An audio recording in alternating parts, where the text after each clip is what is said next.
तो क्या किया, एक दिन शिष्य महाराज गया 1 लाख की गड्डी लेकर के आया और गुरुजी के पास पहुंचा और गुरुजी से कहा, गुरुजी ये थोड़ी सी भेंट है, इस भेंट को आप स्वीकार कर लीजिए, आज आप मना मत करना। बहुत सारे शिष्य बैठे हुए थे। इस शिष्य ने क्या सोचा कि गुरुजी के सामने जितने शिष्य बैठे हैं ये सब शिष्यों में हमारी बड़ाई होगी तो और पैसे का पैसा बच जाएगा, क्योंकि गुरुजी छूटे नहीं है। तो 1 लाख रुपए की गड्डी महाराज चरणों में जैसे ही रखी, गुरुजी ने देखा कि आज तो शिष्य की श्रद्धा बहुत बढ़ रही है। तो गुरुजी कहते हैं, बेटा तुम रोज आते थे, मैं तुम्हें रोज ठुकरा देता था, लेकिन आज मैंने देखा तुम्हारी श्रद्धा आज बहुत अधिक है, इसलिए आज मैं तुम्हारी श्रद्धा ठुकराऊंगा नहीं। मैं छूता तो नहीं हूं, लेकिन ये मेरे पास चिमटा रखा हुआ, इसी से पकड़ करके तुम्हारी। तो महाराज उस चिमटे से पकड़ करके उस गड्डी को कमंडल में डाल लिया। तो पैसा छूते तो नहीं है, लेकिन चिमटा से पकड़ करके। तो लोभ नहीं होना चाहिए, लालच नहीं होना चाहिए गुरु को। यदि शिष्य पैसे वाला है उससे ही केवल बात करनी है, नहीं, ऐसा नहीं है।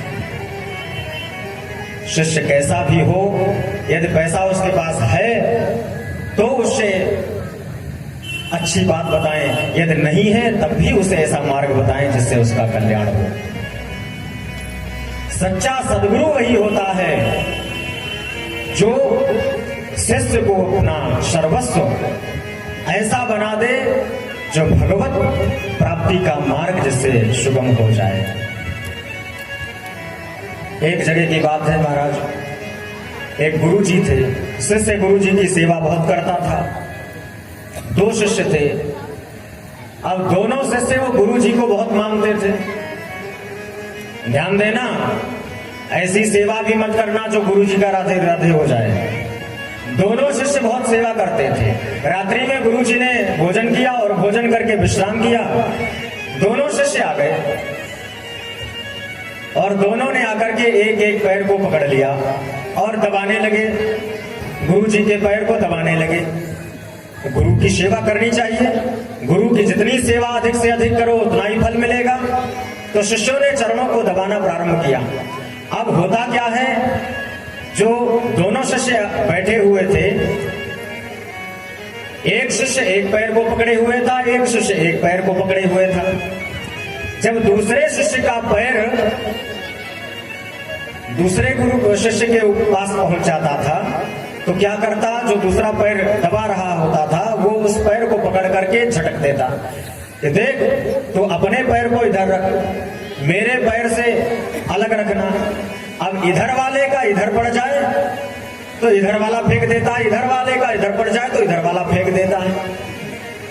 पटकते पटकते महाराज गुरुजी के दोनों पैर जख्मी कर दिए। बाद में जब गुरुजी ने देखा कि ये दोनों शिष्य इतने समर्पित हैं हमारे ऊपर, ये तो हमारे पैरों को ही खत्म कर देंगे, तो महाराज हाथ जोड़ लिया शिष्यों से और कहते हैं बस बस हो गया, बहुत सेवा आपने कर ली, अब आप कृपा करो हमारे ऊपर। तो सेवा कैसी करनी है, ऐसी भी सेवा नहीं करनी है जो गुरुजी का राधे राधे हो जाए।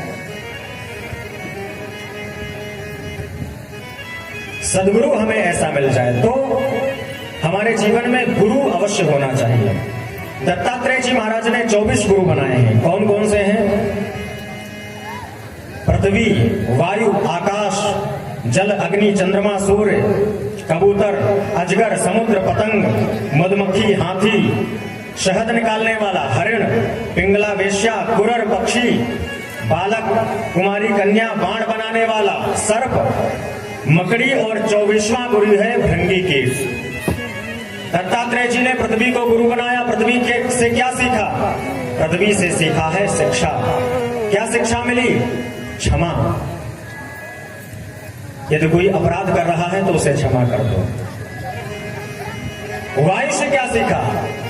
जब वायु पवन देवता चलते हैं, वायु बहती है तो वो ये नहीं देखती कि ये व्यक्ति अच्छा है या बुरा है, उस सबके ऊपर उसका प्रभाव रहता है। आकाश, आकाश से क्या सीखा? आकाश संपूर्ण सृष्टि पर समान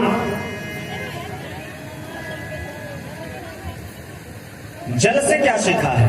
शीतलता प्रदान करना। जल का स्वभाव है शीतलता प्रदान करना। दत्तात्रेय जी कहते हैं यदि भक्त हो, गृहस्थी हो, सन्यासी हो, संत हो, उसको हर समय शांत रहना चाहिए। ये नहीं कि कोई उसकी इच्छा पूरी नहीं हुई तो महाराज वो क्रोधित हो गए। अग्नि से क्या सीखा है? संग्रह न करना।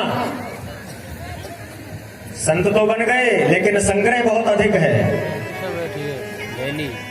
आश्रम बना लिया, गाड़ी ले आए, बंगला खड़ा कर दिया, एक गाड़ी लाए, दो गाड़ी लाए। दत्तात्रेय जी कहते हैं कि यदि संत बन गए हैं तो संग्रह करना छोड़ दो। चंद्रमा को गुरु बनाया, सूर्य को गुरु बनाया। जिस प्रकार से सूर्य भगवान सबको प्रकाशित करते रहते हैं, उसी प्रकार यदि कोई संत विद्वान है तो उसे चाहिए, चाहे उसके पास में कोई गरीब आ जाए, चाहे कोई अमीर आ जाए, सबको उसका स्वागत, सबको शिक्षा देनी चाहिए। कबूतर को गुरु बनाया है। कबूतर से क्या शिक्षा की है, ग्रहण की है? कबूतर से दत्तात्रेय जी महाराज शिक्षा ग्रहण करते हैं कि कभी हमें मोह में फंसना नहीं चाहिए। एक कबूतर, एक व्याध आया, व्याध ने एक जाल बिछा रखा है, कुछ दाने डाल दिए।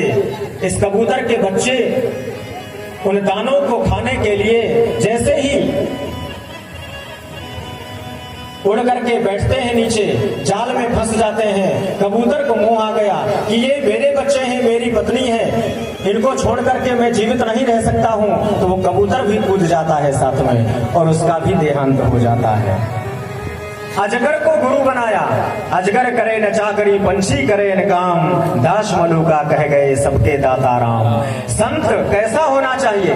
दत्तात्रेय जी महाराज कहते हैं संत का स्वभाव कैसा होना चाहिए? कुछ मिल गया तो वाह वाह, नहीं मिला तो वाह वाह।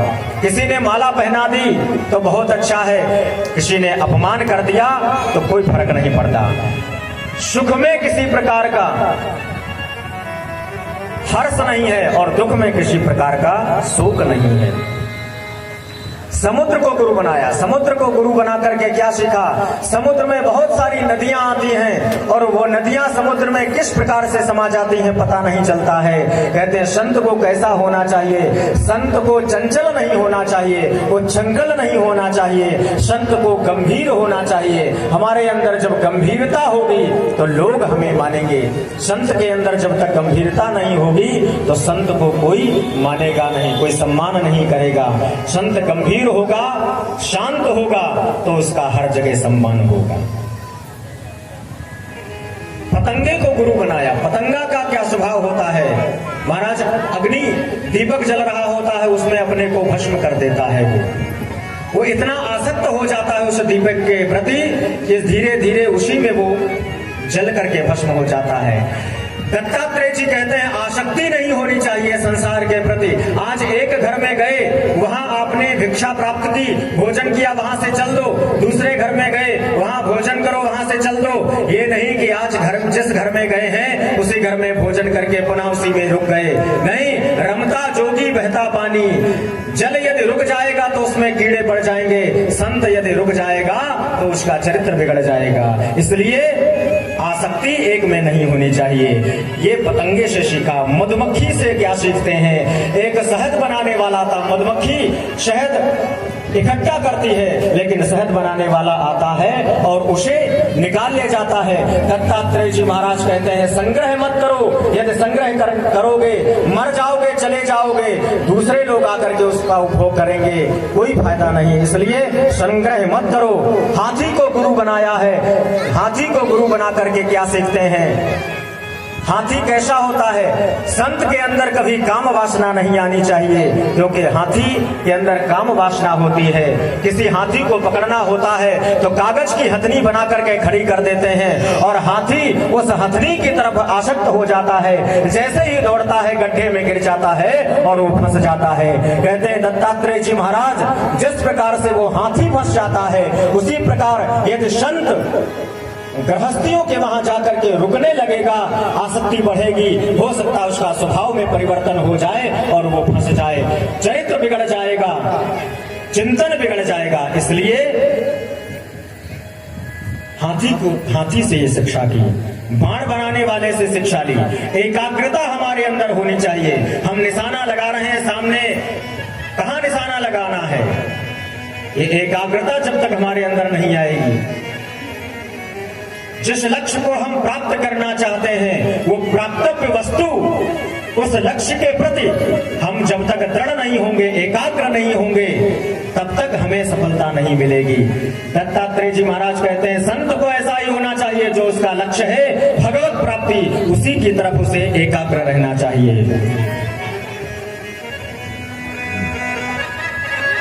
बाण बनाने वाले को गुरु बनाया और एक सर्प को गुरु बनाया है, मकड़ी को गुरु बनाया। मकड़ी अपने जाले को महाराज, मकड़ी जाला बनाती है और फिर उसे अपने में ही समाहित कर लेती है। दत्तात्रेय जी महाराज कहते हैं संसार में फैलो, लेकिन संसार को अपने अंदर बसाओ मत। संसार में रहो, लेकिन ऐसा न हो कि संसार में ही आसक्त हो जाओ। और एक कुंवारी कन्या को गुरु बनाया है। एक कुंवारी कन्या जिसको घर में देखने के लिए लोग आए हुए थे। घर में चावल खत्म हो गया था तो धान कूट रही थी ये। इसके हाथों में कंगन थे, 2 कंगन थे, बज रहे थे। इस कन्या ने मन में विचार किया कि ये कंगन बजेंगे, आवाज होगी, तो जो मेहमान आए हैं ये क्या सोचेंगे? ये कहेंगे कि इनके घर में तो चावल नहीं, अन्न नहीं है, इसलिए एक निकाल दो। जब एक रह जाएगा तो आवाज नहीं आएगी, कोई शब्द सुनाई नहीं पड़ेगा। तो एक कंगन को निकाल दिया। क्या कहते हैं दत्तात्रेय जी महाराज? असंग हो जाओ, ये मत सोचो कि मैं अकेला हूं। संत को यदि संत 1 से 2 होंगे, 2 से 4 होंगे, 4 से 6 होंगे, 6 से 8 होंगे, 8 से 10 हो जाएंगे, तो फिर भजन नहीं हो पाएगा। उसमें उस भजन में व्यवधान पड़ेगा। इसलिए यदि भजन करना है तो असंगता अपने अंदर धारण कर लो, असंग हो जाओ। 24 गुरुओं का यहाँ वर्णन किया है। दत्तात्रेय जी महाराज ने 24 गुरु बनाए, जिससे जो शिक्षा ली। एक अक्षर प्रदातारम यो गुरु अभिवंदते स्वान योनिम शतम भुक्त्वा चांडालस्व विजायते। कहते हैं एक अक्षर प्रदान करने वाला भी गुरु होता है, जिससे आपने एक थोड़ी सी भी शिक्षा ली है।